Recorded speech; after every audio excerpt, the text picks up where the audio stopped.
පාරේ පීඩනයට පත් වෙලා තෙරපිලා විනාඩි ෆෝන් එකෙන් විනාඩි 5න් 10න් මේක මැනේජ් කරගෙන ලෝඩ් එකකුත් හදාගෙන බස් එක ඇතුලේ පාරේ ඉන්න මිනිස්සුන්ගෙන් බැනුම් උත්සාහගෙන මේ සියලු දේම කරලා දවසේ අවසානයේදී අයිතිකාරයාගේ මුණ බලන්නත් ඕනේ. එතෙන්ද අයිතිකාරයාට සැහැීමටපත් වෙන මුදල ලබා දෙන්න.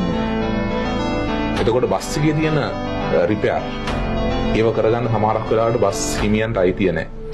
ඒ අඩුපාඩු තියෙනවා. ඒවත් බැලන්ස් කරගෙන යන්න. මේක මේ පර්ෆෙක්ට් බස් එකක් නෙමෙයි යන්නේ. අපි පුළුවන් තරමක් අපේ බස් හදන්න. හැම එක්කෙනාටම මෙහෙම කරගන්න අමාරුයි. මේවා හෙලවෙනවා වට භාගයක් කරකෙද්දි තමයි කරකෙන්න පටන් ගන්න ස්ටියරින් එක. බ්‍රේක් වදින්නේ නැහැ. ටයර් ගෙවිච්ච ටයර් තියෙන රීබිල්ඩ් එකක් ටයර් පුපුරනවා. මෙන්න මේ වගේ සංස්කෘතියක් තමයි ක්‍රියේට් කරලා තියෙන්නේ. ඒකට දානවා මේ මිනිස්සු ටික. හොඳ මිනිස්සු තමයි මේ බස් වල වැඩ කරන්නේ. ඇත්තටම හොඳ මිනිස්සු. මම දන්නවනේ. මොකද්ද කියලා මම ඇත්තටම දන්නවා මේ මිනිස්සු කවුද කියලා. හැබැයි මේ මිනිස්සු සත්තු බවට පත් වෙනවා. තියෙන එන්වයරන්මන්ට් එක නිසා. ඒ අවුරුදු 21 වගේ එක්ස්පීරියන්ස් එකත් එක්ක ඉගෙන ගත්ත දේවල්.